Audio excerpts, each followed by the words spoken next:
Hey tout le monde, donc aujourd'hui on se retrouve dans une toute nouvelle vidéo et aujourd'hui on se retrouve dans une vidéo où je vais vous donner mon avis sur le film Vice Versa 2, donc c'est parti. Avant que je commence la vidéo, je veux juste encore m'excuser du fait que j'ai pas pu poster de vidéo samedi, mais comme vous le savez, pour ceux qui ont lu la communauté, je suis malade, j'étais malade et je suis encore un peu aujourd'hui. Mais là je suis dans la capacité de faire des vidéos, mais pour tout vous dire, la semaine dernière j'étais cloisonné dans mon lit, je pouvais plus bouger. Donc voilà, donc je m'excuse vraiment du fait qu'il n'y ait pas de vidéo, mais bon, je ne pouvais pas faire autrement, j'allais pas faire une vidéo dans mon lit, enfin ça n'avait pas trop de sens. Donc j'ai préféré annuler la vidéo tout simplement parce que je ne sentais pas d'attaque pour une vidéo. Du coup oui, j'ai été voir le film Vice Versa 2 au cinéma. Donc Vice Versa 2, pour ceux qui savent pas ce que c'est un film sur ce qui se passe, c'est un dessin animé plutôt, de ce qui se passe dans notre tête, donc avec des émotions. Donc il y avait déjà eu un premier film qui était très bien d'ailleurs en 2015, donc ça fait maintenant presque 10 ans.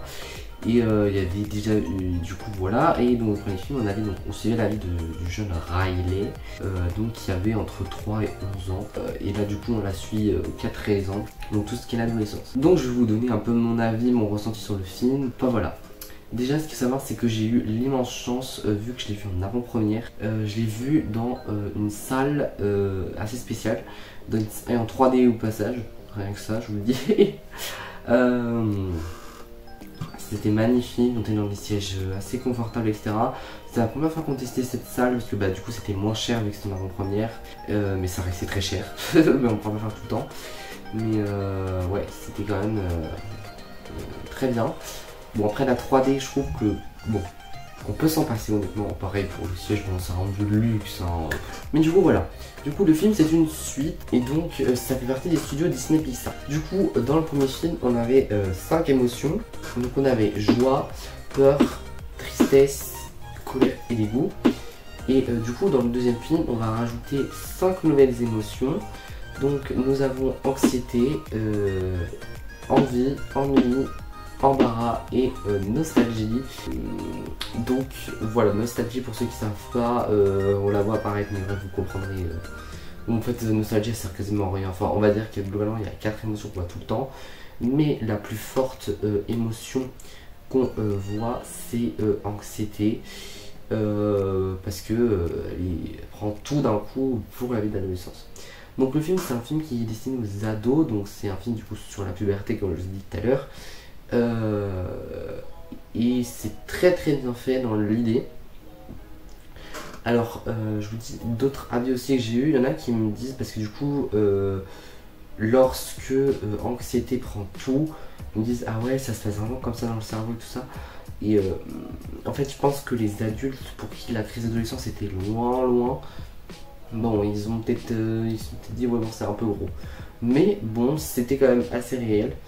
Enfin voilà, c'était vraiment très bien. D'ailleurs j'ai une petite mention spéciale quand même pour Dorothée Pousseau, ma cocotte du double anxiété, mais et Mélanie Laurent qui double dégoût, mais elle me tue de rire.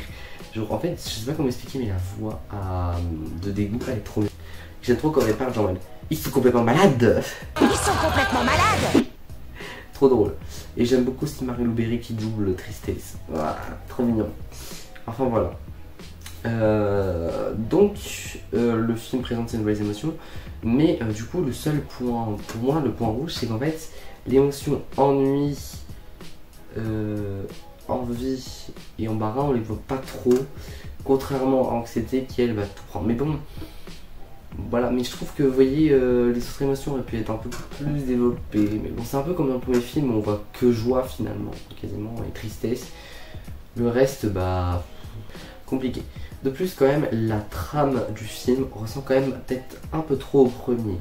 C'est-à-dire que ils vont retourner dans le monde imaginaire, tac, puis ils vont galérer à revenir au cœur cérébral, paf ils vont revenir, et voilà ce sera fini.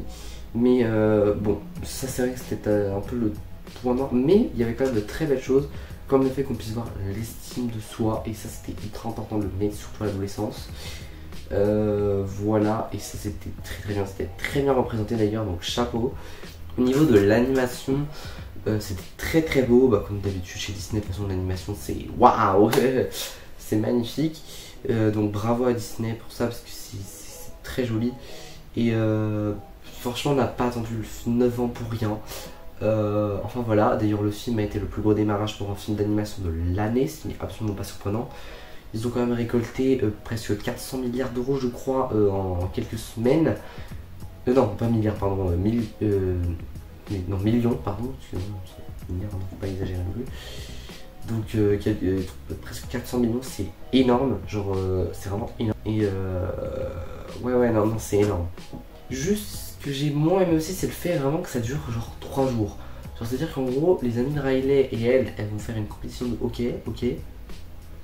Et genre, bah, en gros, c'est juste le délire d'une compétition de hockey pendant 3 jours. Et que Riley fait des crises d'angoisse. Genre ça dure 3 jours. Peut-être un petit peu développé, non? Bon.